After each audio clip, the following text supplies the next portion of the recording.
Hey everybody, welcome back to Diesel Creek. My name is Matt.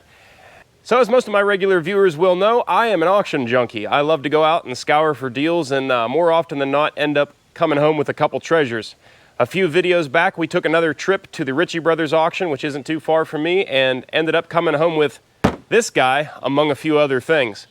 This is a 2016 Honda Pioneer side-by-side. This thing is four-wheel drive and it's not a diesel, but it is a pretty good little machine, provided we can get it functioning. I was able to get this thing for a song and a dance because it was listed as inoperable, which could mean absolutely anything. I have not touched this machine. We forked it onto the trailer out at the auction. I forked it off the trailer when we got it home here. And today's the day I'm finally gonna start messing with this thing. Now what was really interesting was after we got it on the trailer, I talked to the loader guy and he said, "I'm pretty sure that thing runs." And I said, "Huh, really?" Some of you guys will know from previous auction videos, there is no rhyme or reason, it seems, sometimes to what finds its way into the inoperable section of the auction. I have seen things that are completely grenaded and destroyed the engine, and there's no prayer that it'll ever run again. And I've also seen things that you go back there and just turn the key and it fires right up. So hard to say what could really be wrong with this thing, but today we're going to find out. You guys know I do quite a bit of walking around at the auction and inspecting all sorts of things, but this thing wasn't even really on my radar. I expected it to go for quite a bit more than it did, so I didn't even really look at it at all at the auction. I tried the three side-by-sides that were next to it. I didn't even glance at this one. When it was going off in the auction, I was just kind of sitting there watching it, and nobody was bidding it up any higher than what I got it for, so I just put in one bid and I ended up getting it. Or maybe it was two bids. Anyways, I got it for what I thought was pretty reasonable. But like I said, I really didn't even look at it until after I bought it. So yeah, it's got some rips in the seat there. You can see they've done some Gorilla Tape upholstery work, which actually seems like it's holding up pretty good. Another hole back here. Judging by the contents of the machine here and little stuff like all the yellow rope, there was some other stuff I saw out at the auction when I first looked at this thing. It led me to believe that this was probably on a pipeline job somewhere, used by some sort of an environmental crew that goes out into the remote locations and makes sure that there's no silt running off right of way or dirt getting into waterways, that kind of thing. So they usually give those crews a buggy and they go out and take care of things like that. Oh, here was one of the other ones. Telltale sign of a environmental crew at work. These are staples that hold down Curlex rolls on hillsides, and apparently the bolts vibrated out of the headrests and they just wired them back on there with some sawed staples. In the bed here, it has a complete skid plate which is off of it for an unknown reason, so that's a, you know, maybe a clue to something that could be wrong with this machine. This plastic bag appears to be full of all the fasteners and washers and miscellaneous items that go to the skid plate, so it was nice of them to at least bag that stuff up instead of just chucking it. Tires are in pretty decent shape. It has A-arm guards as well, which are nice. I think I already mentioned this is a 1000cc machine, so it should have a bit of power. Chainsaw files. Oh, here were the things that convinced me it was an environmental crew. Not these. Bunch of staples, which staples are a staple of an environmental crew. The wood screws could be something for an environmental crew as well, but there's other things in here that don't make sense. This goofy little tool here, which I don't know, this could be a factory Honda tool, I really don't know. Looks like a couple other random little tools. Got a Takeuchi TL10 V2 manual. And some Cummins parts. Probably way too new for anything that I need, but we have them nonetheless. Now, of course, when we went and picked it up, I did attempt to start it, but you turn the key and nothing happens. Now, the only thing I have done to this machine since I brought it home that I didn't show you guys was I did take the battery out and take it home and charge it, and I brought it back. Oh, look at that. Looks like some mice have been coordinating against me here. Starting to build a nest, maybe. Jerks. Ew, there's like fleas all in here. We need to do something about that. Don't need to be bringing a scourge of little fleas onto the farm. So this is the battery that came in the buggy, and I don't know if you can tell, it fits in there, but I don't believe it's the right size. I did take this battery home and charge it, and you know, it held a charge, but all it would do was light up the dash. It wouldn't, when you hit the start, nothing would happen. So it wasn't even trying to click the solenoid or the starter or anything, so I think the battery was probably just really low. So I did end up picking up the proper size battery, and we're gonna go ahead and put it in here today and see if we can't get this thing to do something for us. I find these battery terminal setups on these Power Sport batteries to be quite a pain. They have a nut that just rides freely inside of the terminal there, and it can fall out. And then you gotta put a Phillips in like this, and hopefully you catch the nut and pull it up tight. Yeah, that actually wasn't too bad, but sometimes they can be a real treat. Oh, and tell me we're missing one. No! Managed to find the last nut there we needed. All right, our battery is officially installed, at least good enough for us to hit the key and see what happens here. Yeah, we'll worry about getting that hold down bolt in there in a little bit. Another thing to factor into our assessment here, and I don't know what to make of it, is this cord of half-used cheapo 10W30. Hopefully this thing doesn't burn oil or something. But we can't rule it out right now since they have a cord in here. While we're under here, I guess we should check the coolant too. Oh, look at that. Full right to the top. That's what I like to see. All right, with the new battery installed, we should have some juice when we turn the key at least. Uh-huh. I hear the fuel pump running.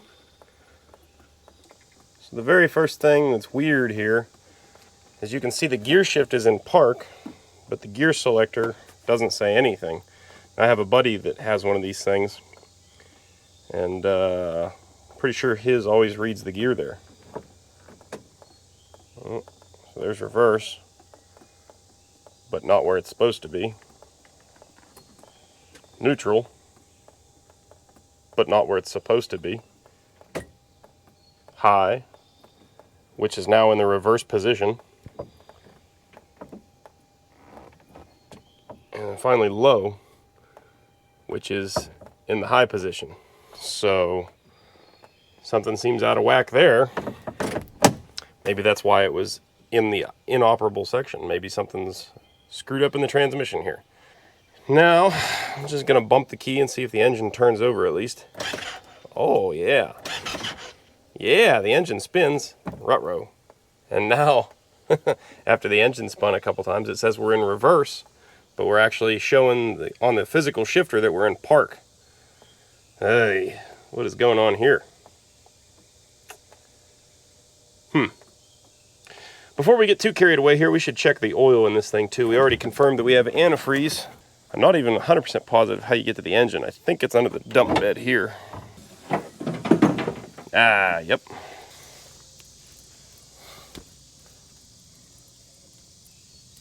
Well, that's interesting.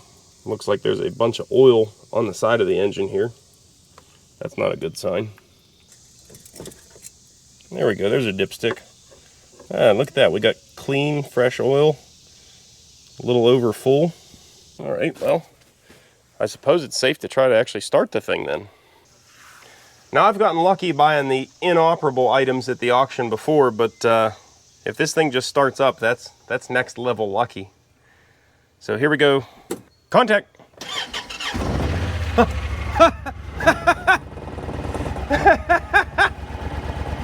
It just fired right up. I'm not touching the gas. It is kind of throttling a little funny. What just happened? It just shut off on its own. Why would it do that? So I guess I'm going to attempt to restart this thing, but I'm going to try to find neutral so we're not in a gear. All right. I can feel the transmission actually shifting there, so we're between reverse and neutral right there. but we're just not lined up on the shift pattern over here. So we got, this thing's telling me we're neutral, that thing's telling me we're in neutral, and just by feeling the clicks, it feels like we're in neutral. So let's see what happens. Well, let's start without my foot on the brake. It starts, it runs. Let's see if it's gonna stay running this time. Oh, it is showing that we're like out of fuel. Yeah, they usually need fuel to stay running. And we have an oil pressure light. That doesn't seem good. Uh-oh.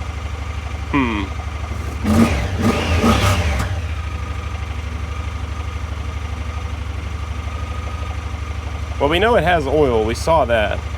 But if it has oil pressure or not, we cannot be sure.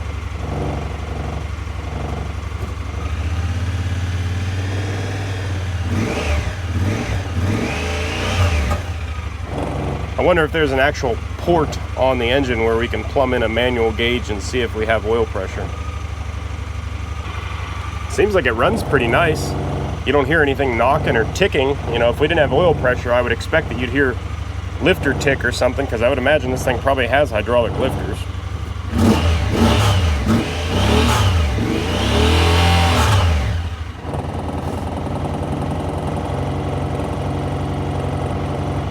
All right. Before we get too carried away here and let this thing run too long, I'm going to do some Googling and see if I can find anything about these Hondas having common oil pressure issues, or if oil pumps go out of these things, or if there's a place we could put a manual gauge and confirm for sure that we have oil pressure. Because the last thing I want to do is take a running buggy and make it a non-running buggy just because we don't have oil pressure. Well, after doing a little bit of due diligence here and some Google searching, I've come across some other people with the oil light issue, and it seems like it's one of those ghost kind of things. But not only could it be the oil light, it could be something to do with the transmission in this thing. Now, this does not have a CVT type transmission.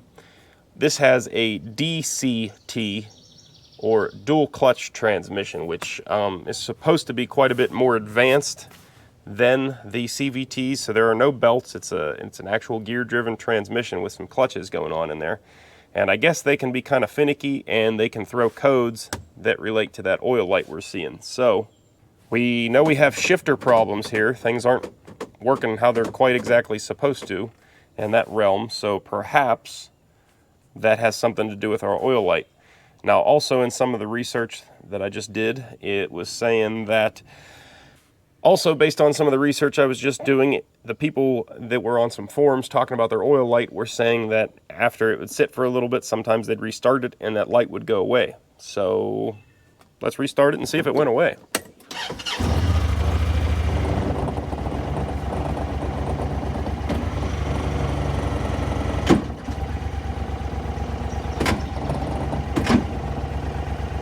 Ugh. Well, we got good and bad news here. Something is not right in this shifter.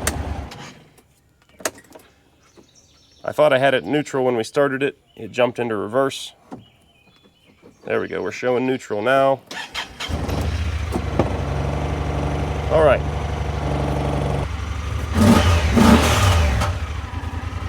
Still have an oil light. I'm not sure what this is about. There's a plethora of things that this oil light could be, or could be triggering the oil light, but from what I read, loss of oil pressure really didn't seem to be one of the things most people even considered. So I guess let's try to shift this thing into a gear and see if it's actually going to try to move. Did you guys see that? I had my foot on the brake, and as soon as I tried to drop it down into whatever, high, it stalled right out. I should be able to restart it with the brake.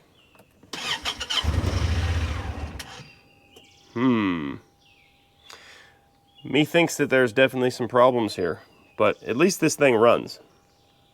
We're gonna see if we can't make this thing try to move somehow or another. I'm gonna play around here. So we're showing high range right now. Let's try to find low range.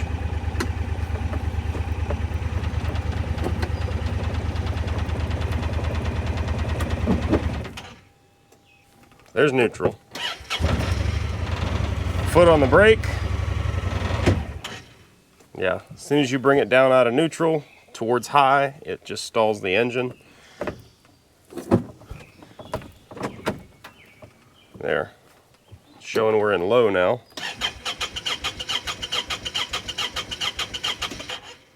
Very interesting. It's not wanting to run, not wanting to start in low range for some reason. Oh, there we go. Ha ha! It moves. I didn't hear any terrible grinding noises, so that should be good news for the transmission, maybe? Maybe it's just something goofy going on here with this shifter, or I don't know. I really don't know anything about these dual clutch transmissions, so we're gonna have to do a bit of research in here. But we saw that it moved. Let's see if I can't get this thing to drive a little bit, and ideally drive it right into the shop. That would be great. Still in low.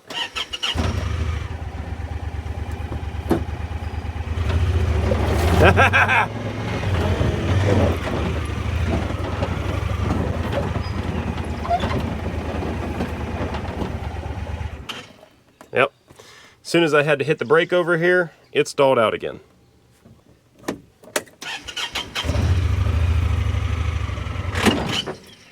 Well, we didn't make it too far. As soon as I had to hit the brakes over here to try to navigate the turn, it stalled out. So we know it'll go forward in low range.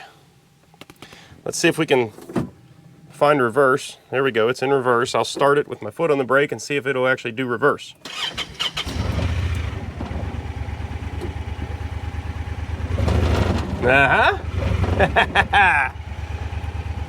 That's a good sign. Foot on the brake, let's see if we can shift down into, oh, I didn't even touch anything. I was gonna try to shift to drive and it stalled before I could even get there. All right, we should be in high. Let's see if it'll go anywhere in high.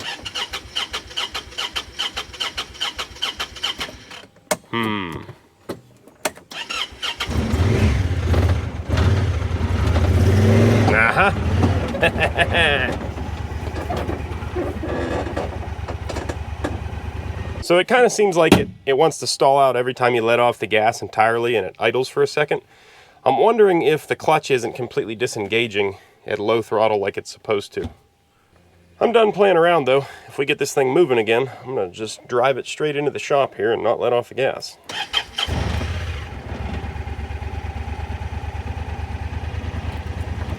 See, it's like, once the engine's running, it doesn't want to shift either. Like, I'm pulling way harder than I should have to make it change directions. Yeah, and as soon as it goes into a different speed, it shuts off. I don't think it's disengaging the transmission like it's supposed to. What, did we completely run out of gas now? Probably, that's my luck. All right, we're going.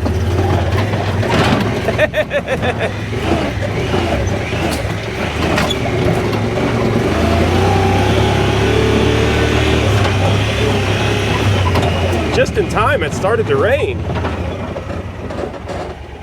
Look at that, we made it into the shop.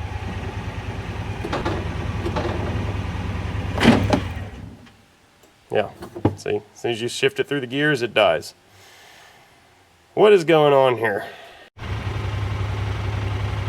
So this is weird now. After I pulled it into the shop here, I started playing around on my phone looking for more information on this thing. And I started it back up to do something here, and now you got nothing. Like, you can hear, I don't know if you guys could hear, but I could hear the transmission just kick into reverse now, and it's showing it in that display, but it should say it right there too, and it's not. And we have no directional movement. So there we go, we should be in high right now.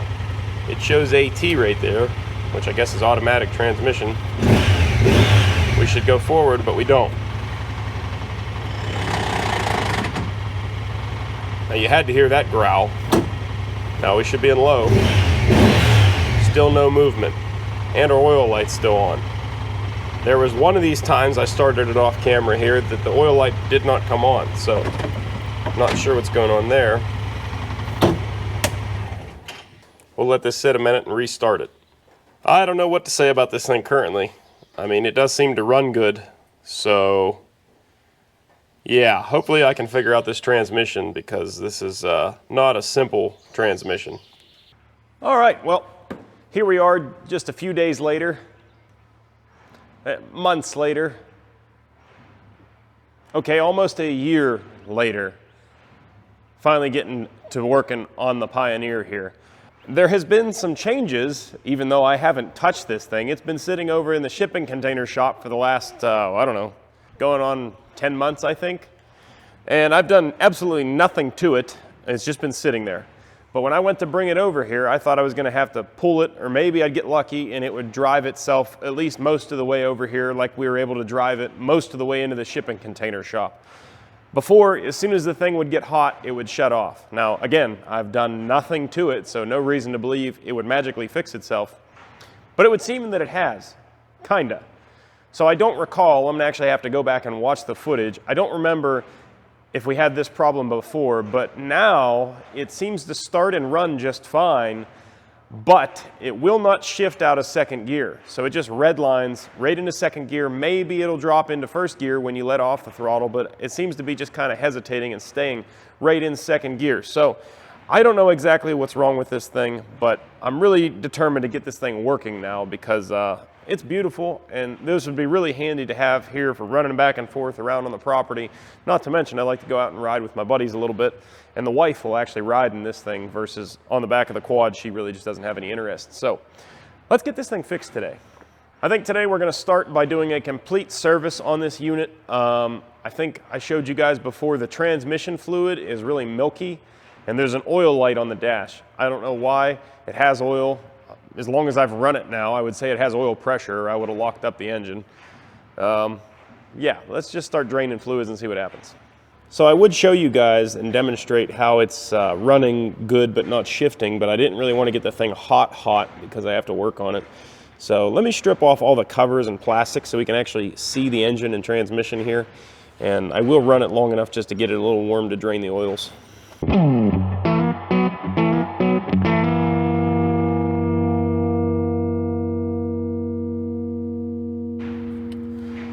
Man, what an absolute disaster we have going on under here. This thing is covered in thick oil. And when I bought this machine, and I think still right now, there's a quart of oil tucked up underneath the hood there. Like whoever was running this machine had to keep adding oil to it. And just sitting in the shop overnight here, there's a few drips on the ground. So this thing is definitely losing oil. I'm thinking maybe we ought to pressure wash this thing off good first before we even start trying to dive into this thing. Looks like it might be leaking right there around the filters. Maybe they reinstalled an O-ring improperly or something. Also, this wiring harness down here, if you can tell, the coating on the wiring harness is broken and brittle and falling apart, really. I don't know if the oil is causing that to deteriorate or what. Same thing up here. Oh, you know what? Right there, we got some wires rubbed. A simple broken wire could definitely be causing our issue, so we're going to have to look really thoroughly through everything and see if we find anything damaged. I made up my mind. This thing's going to get pressure washed off before we really start getting into it. Hopefully it starts up today. Look at that. See, yeah, nope. Still not running quite right. I did downshift now.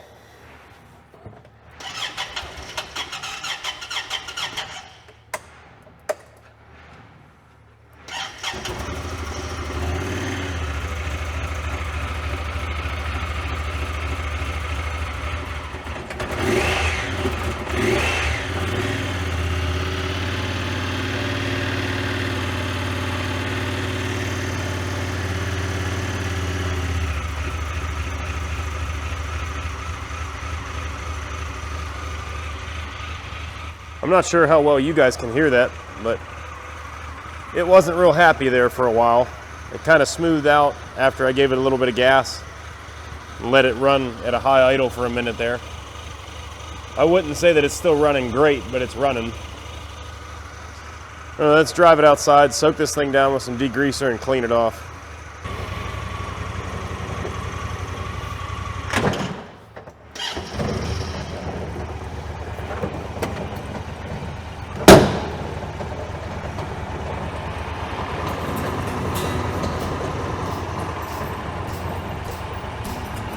Could be coolant we got leaking too, because I can smell coolant right now.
Okay, so according to the blinking code on the dash, we have a 24 code, which is a shift control motor drive circuit malfunction.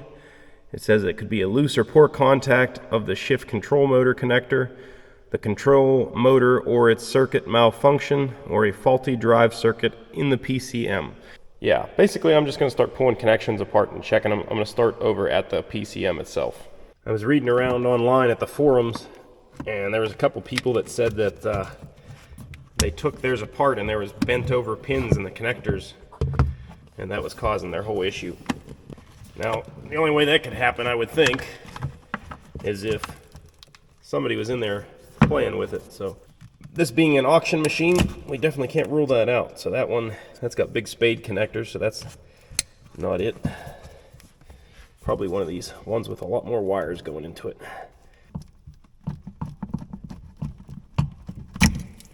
Ooh, yeah, look at all the dirt that was packed in down around there. I would think that's supposed to be a weather pack. I don't think you're supposed to be able to get anything in there. I'm gonna hit that with some air.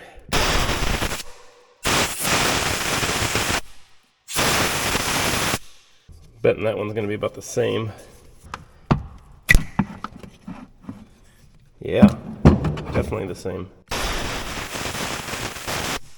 And this thing's been under roof since I've owned it for like a year now, so I wouldn't think that it's natural moisture in here, so this has to be from us washing it yesterday. Definitely doesn't seem good.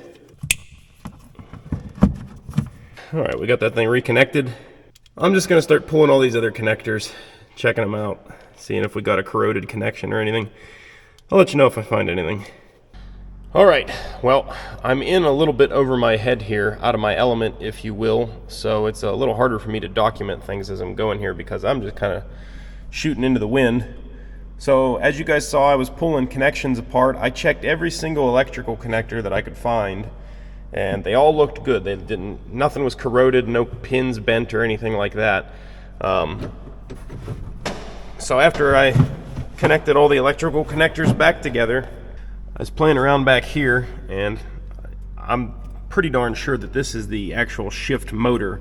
So the computer tells this thing when to change gears, and you can manually do it with a wrench right here on this guy. So move that guy back and forth, and I got it where I want it right now, so I don't want to change it, but you got some throw on the wrench. But anyway, so I manually shifted it through some gears, and I had it up into 6th gear, and it was driving and sitting here with the wheels spinning, and I got it all the way back into neutral, and it's almost acting like it's working now.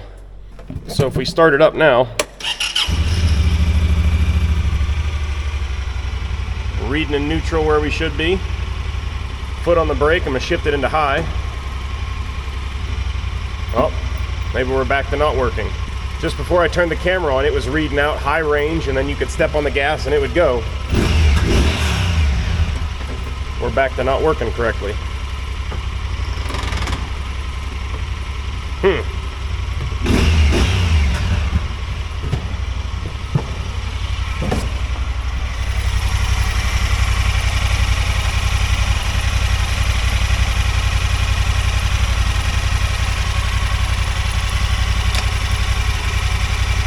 that just clicked it in a second. So I go back the other way and it should be first, but I can't seem to pick up first. I don't know if you guys can see, but on the dashboard right now, we just got that blinking shift selector, like it's not reading out a gear.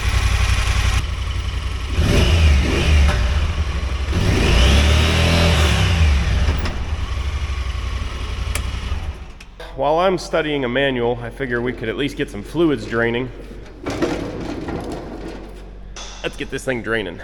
All right, hopefully you guys can see, it looks like we have 3 drain plugs down here. We got 1, which I believe is the transmission, 2, and that is the engine, 3rd one right here, and I'm not positive what that one is.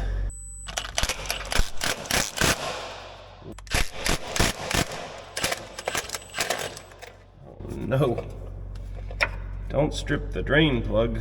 Good gravy, this thing's on here. Oh, we need another wrench. No. Well, the wrench just spun on the head of that plug, so we got to get something with 6 points on it. There we go.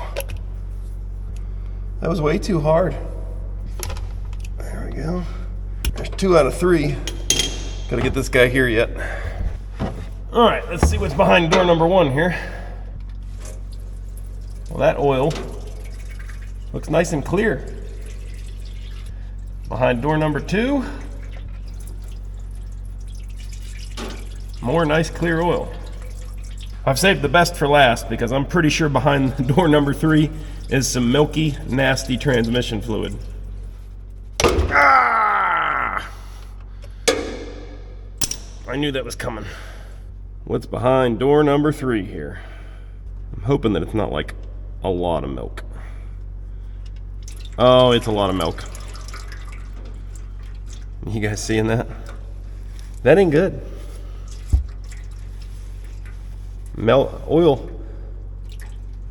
Oil's not supposed to look like that. Okay, well, I think we're actually getting somewhere here. I studied the manual for a little while and I figured out the troubleshooting code from the dash there, that flashing code that we had just looked at. That's a 24 code, so I'm going through the testing procedures according to the manual, and thank God I have a manual for this thing because there is way too many electronic doodads on this thing for my liking. But yeah, so basically what we have to do here is we have to check and see if we have voltage between this pin on the PCM connector, and then if we have voltage there, we got to check and make sure we have continuity across these other 3 pins in this plug. So I'm gonna go ahead and turn the key on and see what we got.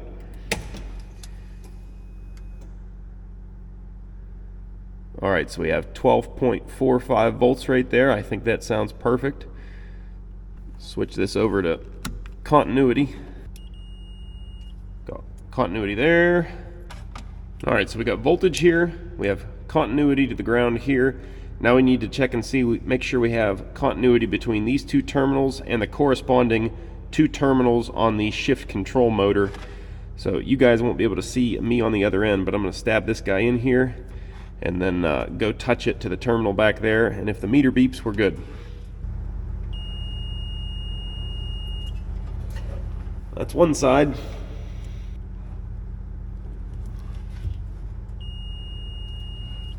Alright, so that just ruled out any wiring issues. So I believe the next step now is to take off that shift control motor and bench test it. Oh, I might actually have to get out a ratchet. Oh, that's disappointing.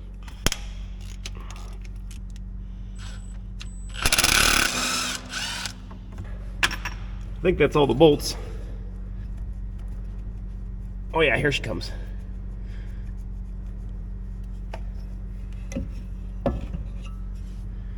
Alrighty, let's go give this thing a bench test. Okay, according to the manual, all we have to do to test this motor and make sure it's functional is apply 12 volts to the contacts inside here, and if the thing spins one direction, we have to switch the terminals and make sure it spins backwards, and if it does, then this thing passes, and I believe then it's a PCM issue. contact.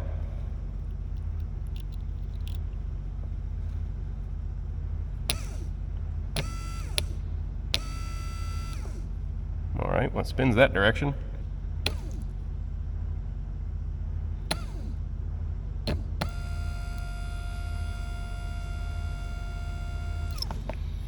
All right, well, I believe that means this motor passes. It seems to be spinning just fine. It doesn't sound like it's got any problems going on inside of it, so let's go back to the manual here.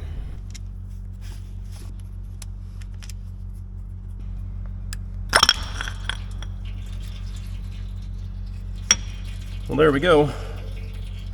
That's the oil filter cover.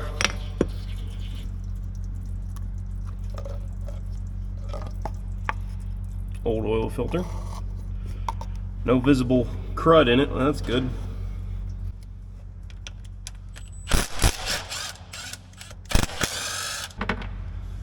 Also, another filter directly below that one that I believe is the transmission filter.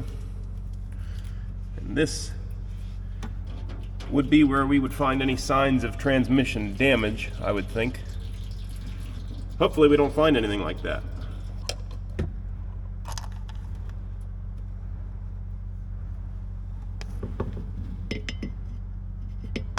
Well, that's good. I don't see anything.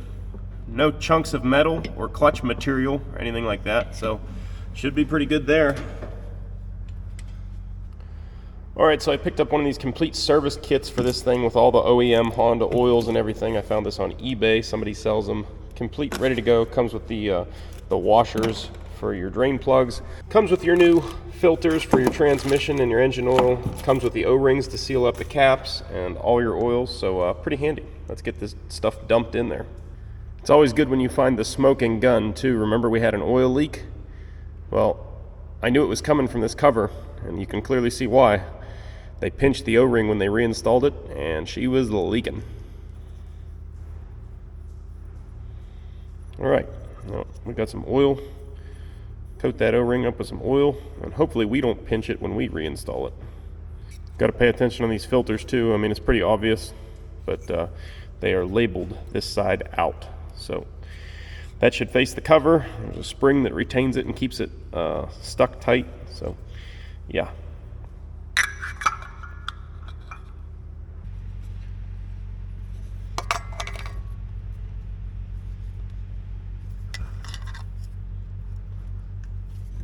Gotta try to do this without pinching the O-ring.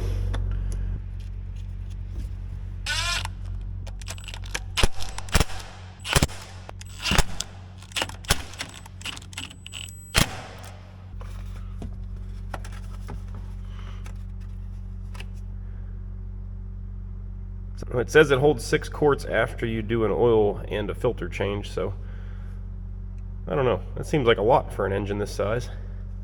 It must have a pretty big oil cooler set up on it. Alright, well, the transmission here, as you guys saw, was full of lovely milky fluid. There's still a little bit clinging on the dipstick, but I assure you she has been drained thoroughly. I even let it actually sit here with the plug out overnight so it could drip out all it was going to drip out. We're just going to go ahead and put the oil to it. I don't see any signs of damage in the oil that came out of it other than the water. There was no metal chunks or anything like that that I could see. I can't say for sure how the water got in there. The O-ring on top of the fill plug looks fine. The only thing I can see is the input shaft here. This is more like a transfer case, I guess it is. I think they're calling this the primary side of the transmission, and the other half of the transmission back there is the secondary side. Anyway, you got your output shaft seal there. I can see some oil residue around it, so maybe it's leaking a little bit of oil out, and if it's leaking oil out, it could let moisture in. So we're just gonna have to run it for now, see what the dealio is. I think this calls for 1.7 quarts. We'll put 1.5 in and give her a good looking after. Anyways, I don't recall what the service interval is supposed to be for this transmission, but we're probably just going to go for like one ride on it after we get it fixed, of course. We'll probably just get one ride on it and then bring it back and change the oil in the transmission again since it was milky, and we'll have a look again and see A, if the new oil is milky, maybe there's some way that coolant's getting into it. B, if it's not milky, it's just good so that we're flushing out any remaining moisture with another fresh oil change. There we go, we're a little over right now, and that's fine because once we fire it up, it should sucker down. So we've completed a service on it. Now we're going to check that code out and do some troubleshooting on that. Alright, well, we have the shifter motor reinstalled over there. According to the manual, now that we've troubleshooted everything, what we're supposed to do is try it again and see if we get that code again, and if we do, then it's probably a PCM issue. So here we go, first start after the service as well, so may or may not see the oil light come on. I'm hoping we don't, but we'll see. Contact! Well, helps if you put it in neutral, I guess.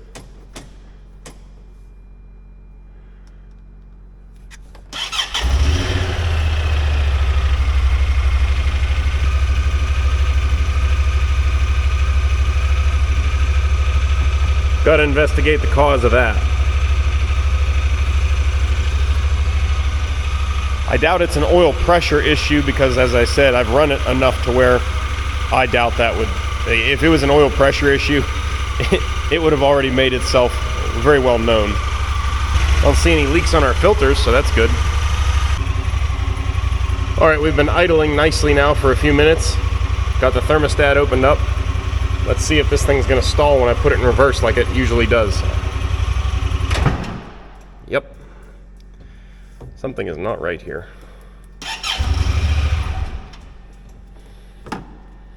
4, 5, 6, 1, 2, 3. Oh, 1.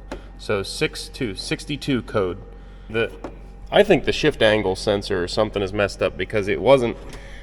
The lights on the dash don't correspond correctly with the stuff down here.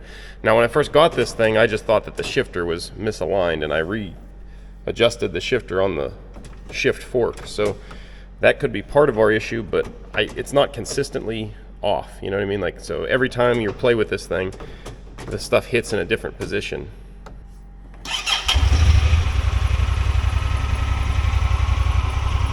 One, 2, 3, 4, 5, 6, 1, 2. So still a code 62. As soon as you put it in gear, it shuts it down. It's not stalling out because the brakes aren't. The vehicle isn't trying to lurch forward and stalling the engine. It's electronically shutting it down. So there's a reason it's doing that. I don't know if it's something to do with the oil light or what.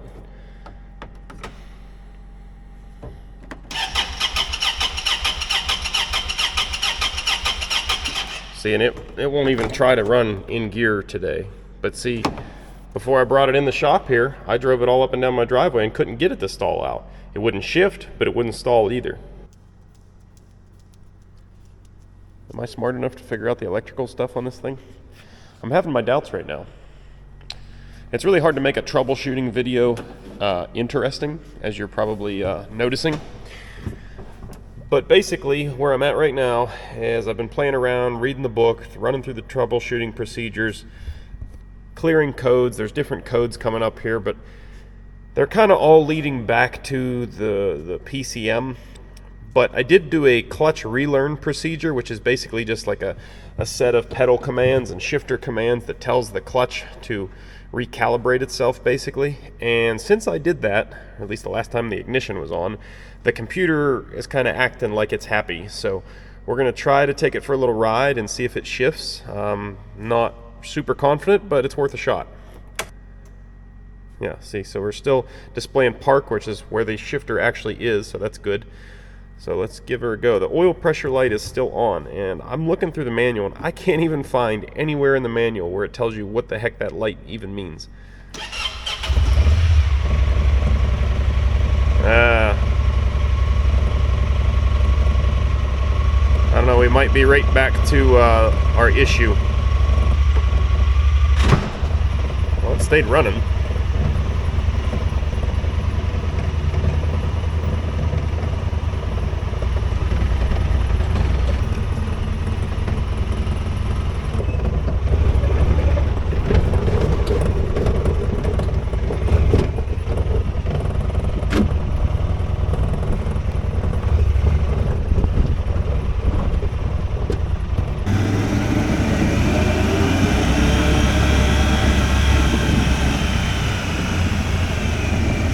like it's not shifted.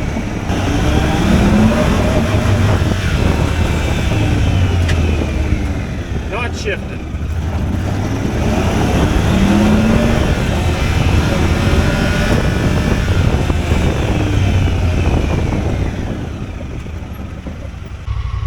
All right, so as soon as we got up to where this thing should have shifted, it started throwing another code. So what do we got now? We got 1. That's a code 14. I think that's the first time we've had that. And see, all these random sporadic codes are another thing that makes me think it may be a PCM issue, because if the brain box ain't braining, well, that could be screwing up everything. Da-da-da-da! We got parts. I ordered a Honda computer for this thing. They call it a, what is it, a PGM FI unit. So I ordered it, and when I ordered it, it said that it was going to be back ordered and take a few weeks to get here. So I said, well, rather than just letting this thing sit here in the shop and hog up space, I'll go ahead and fire it up and drive it outside. Since it's still drivable, it just won't shift. I got right out there about where the Humvee's sitting, and it died on me. And then it did something that it hasn't done before. It threw a different code. This time it threw a 62 code, and I looked that up. And there's some different diagnostics to go along with that. But we already had the computer in the works, and it's here in my hand. So might as well go ahead and throw it on there and see what the deal is. But of course, it would throw a different code after I already commit to ordering a $260 part. All right, there's our new part. Swap them out. Plug and play, hopefully. All right, moment of truth here. Man, I really hope this is our problem. I've got this bad feeling that it's not.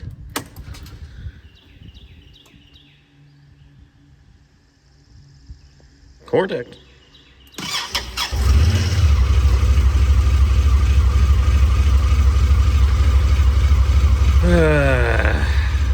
That seems to have done absolutely nothing.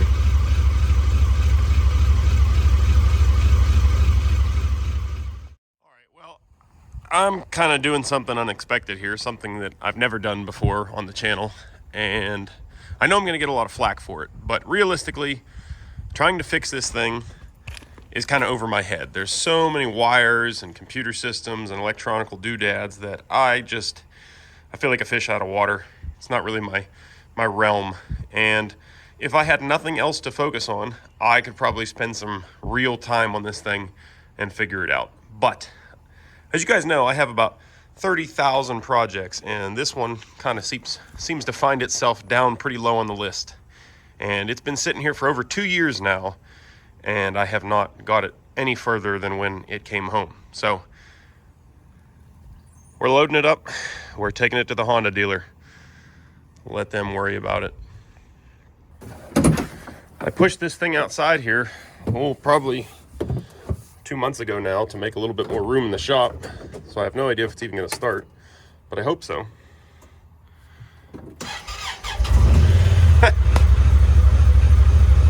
Yeah, I don't know. It's got to be something dumb. It doesn't even want to go now. I'm starting to think that there's a clutch pack out of it, because that would kind of make sense.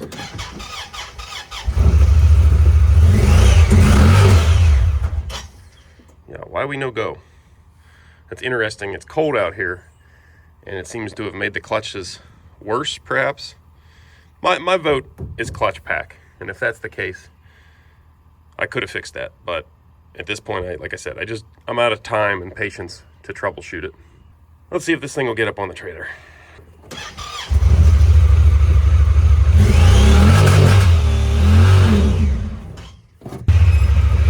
Got it going.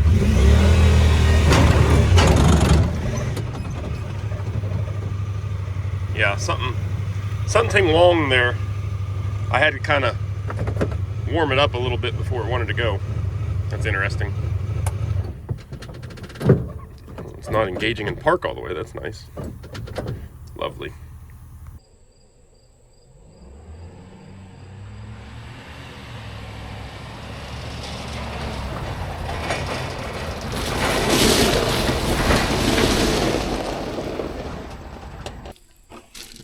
dropped this off at the Honda dealership in February. It is now September. I'm not going to sit here and throw shade at the dealership. Definitely shouldn't have taken that long, but it is what it is. Not only did it take that long, it cost $3,400. Now, there was a lot of parts involved, but there was also a fair bit of labor, and we'll get into all that in a minute. But right now, let's get this thing unloaded and make sure it actually works. I drove it around the parking lot a little bit before I paid for it, and it seemed to work, but I couldn't really get on it or anything in the parking lot. So let's see what happens.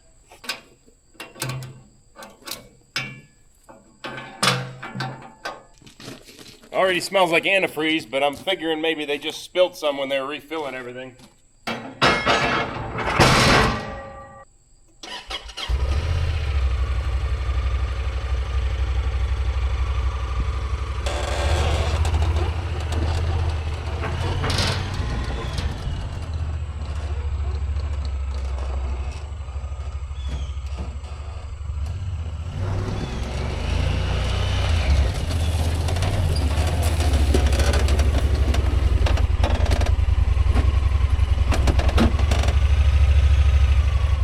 Well, that's already light years ahead of what we had. You can shift through the gears without it jamming up and stalling. So as you can see, or at least hopefully can see on the screen there, we actually have a P for park now.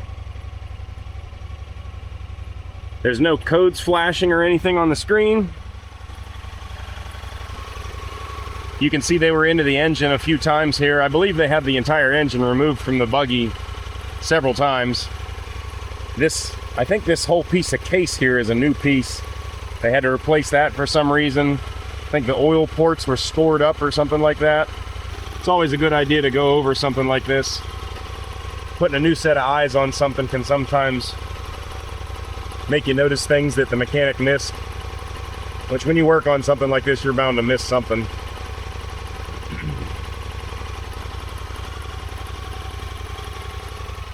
A loose bolt, a wire that's not clipped in right, gonna get torn off or something. So it looks like they did end up changing the shift motor, even though they told me that was not the problem, and they didn't charge me for it either.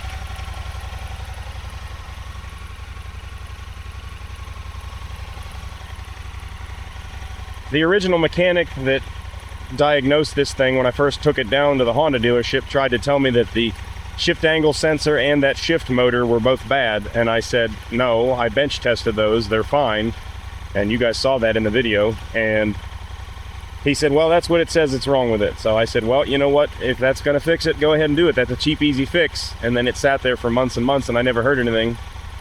Finally, I started making phone calls, and there was a new mechanic in charge, and he went over the diagnostic stuff with me and said, yeah, I don't think that's the problem. I said, I don't think so either. And from there, he did his own more thorough diagnostics and determined there was clutches that were burnt up, and there was an oil pump failing. That's why we had an oil light on the dash. But nowhere in the service book does it actually tell you what the oil pressures are supposed to be.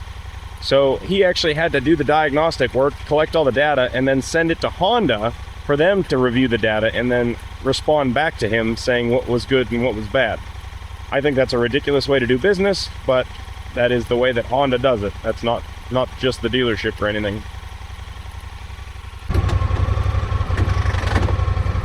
Look at that, actually goes into reverse, doesn't stall the engine. Ooh, it's jumpy. About spins the tires every time you touch the throttle.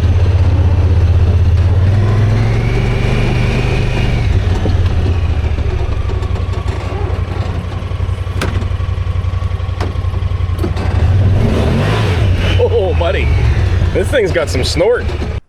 All right, so we brought the old Pioneer into the shop here. I keep smelling antifreeze, and I'm sure they spilled it everywhere, disassembling the engine multiple times.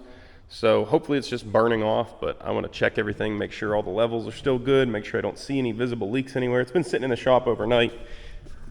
I don't see any drips or puddles on the ground.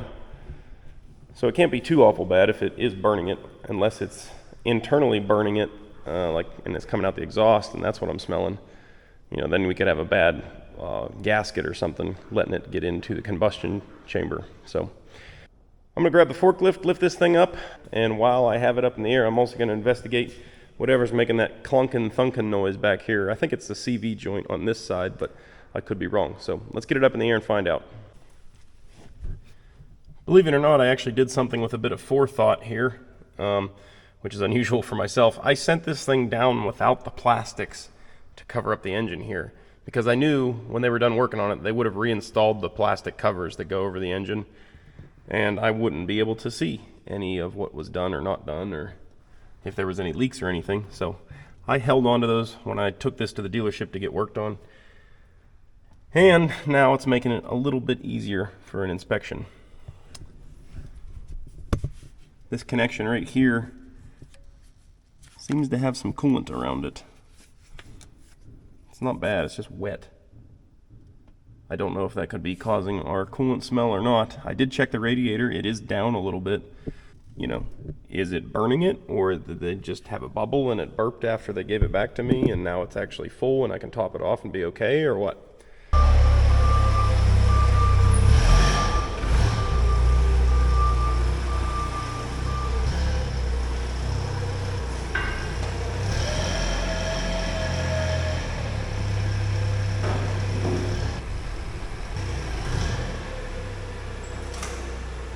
I feel way more comfortable with this than I probably should. Well, it sure beats laying on your back trying to install a skid plate upside down. Trying to see if I can hear that thunking noise coming out of whatever joint this is. Not immediately seeing it though. This one's leaking, like the boot's torn. So, could be this side. I feel like it sounded like it was this side. As for the antifreeze situation, I looked all over. I can't see any obvious leaks, and I checked the oil. The oil looks good. There's no antifreeze mixing in with the oil. We're just a little bit low on antifreeze, so I'm going to top it off and keep a close eye on it for a while. And hopefully the smell that I'm smelling is just, like I said, the antifreeze from them working on it. You know, you're cracking the case open or whatever, you're bound to be smelling antifreeze. So hopefully I'm just smelling the residual burning off as we heat cycle the engine now. That's all I can say about it. So let's grab that skid plate and throw it back on here. I'm going to take this thing for an actual honest ride.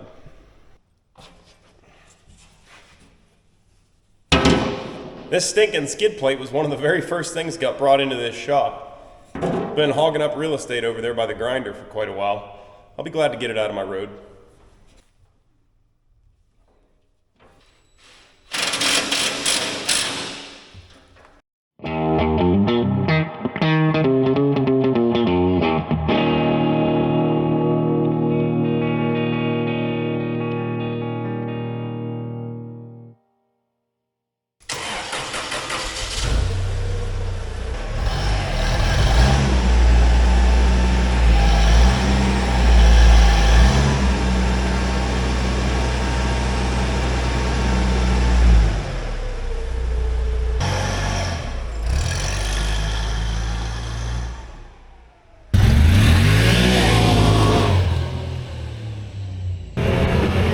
Something wrong in the rear end there, like a CV joint or something.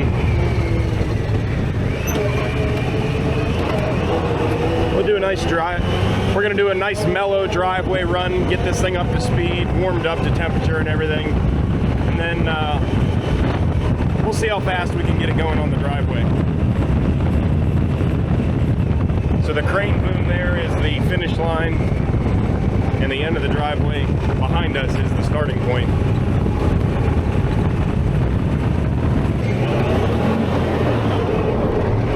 Yep, not bad, not bad.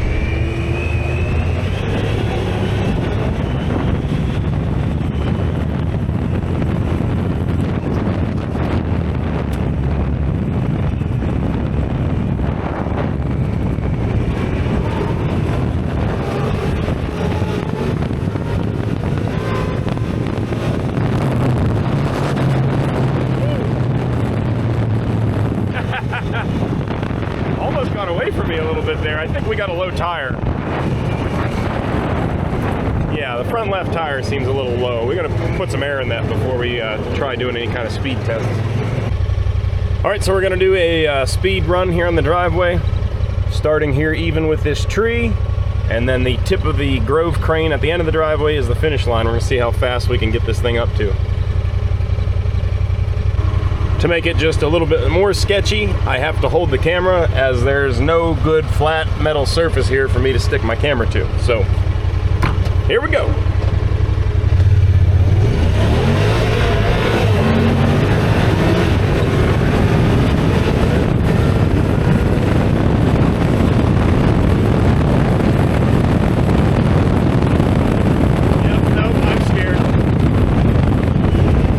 Wishy-washy on the gravel, but I had it up to like 53 there, I think, and I definitely could have kept pushing. With two hands, I would feel a lot better about it. I gotta figure out a way to mount this camera.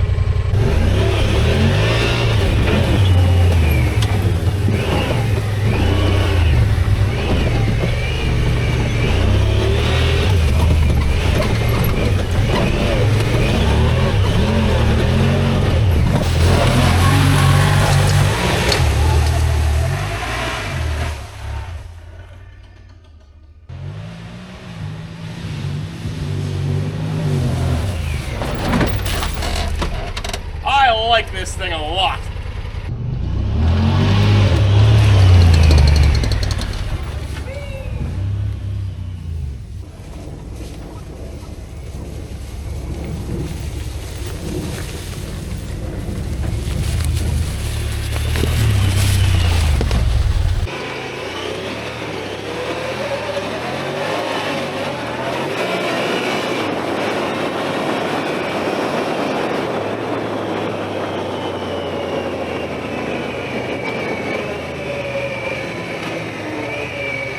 I'm not entirely sure what that clicking is going on in the rear end. I don't think it's a CV. It might be something in the differential.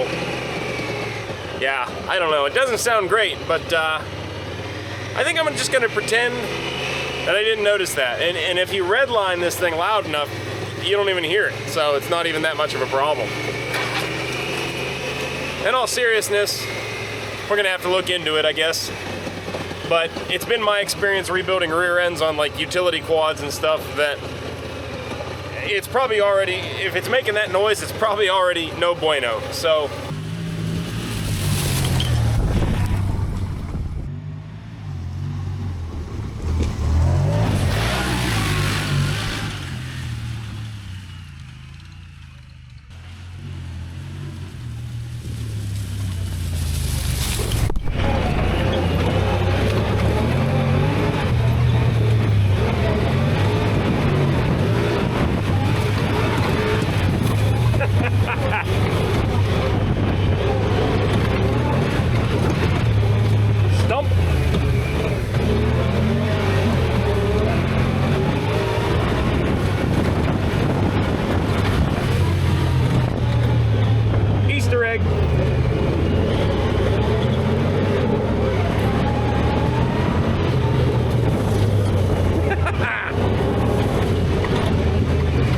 this thing is great.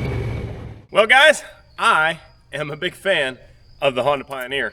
I was expected to like it, but I really underestimated just how much fun I was gonna have with this thing. It is a powerhouse compared to any other side-by-sides I've ever run. It might not be a turbo razor or something like that, but that's not what this thing's designed for anyway. So for what this thing is designed to do, which is work and have a little bit of fun on the side, it's awesome. I've run this thing around now for, it's actually been a couple weeks, and collectively maybe put 4 or 5 hours on it.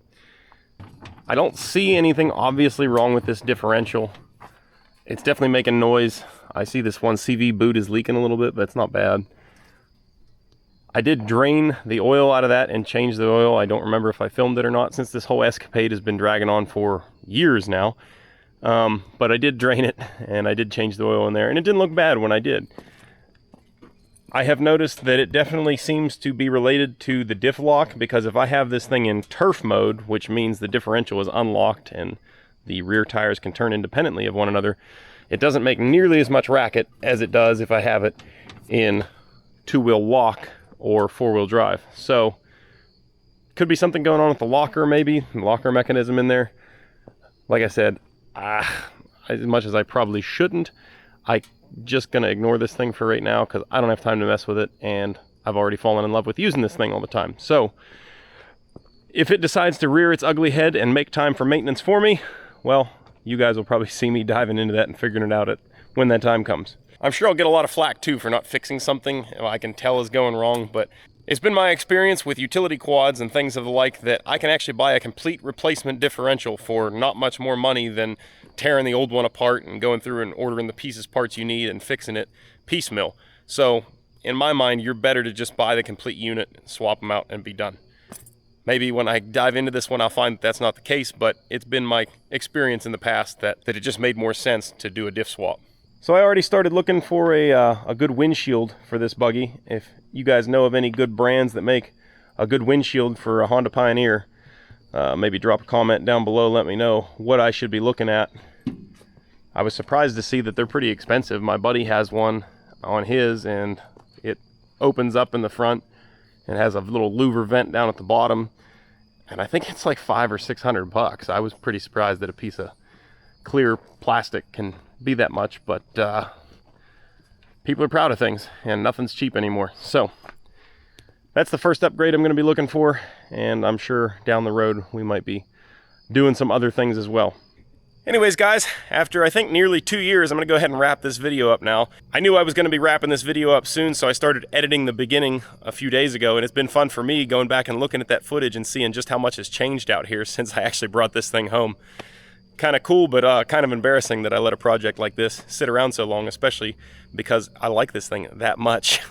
So I'm sure you're going to be seeing the old Pioneer helping out around here plenty in the future. Maybe if you guys would like to see it, I'll put together a little video of us actually going out riding and having fun with this thing too. So let me know down in the comments if you guys want to see something like that. If you like the video, do me a big favor, hit that thumbs up button. Really helps out the channel. Doesn't cost you guys a dime.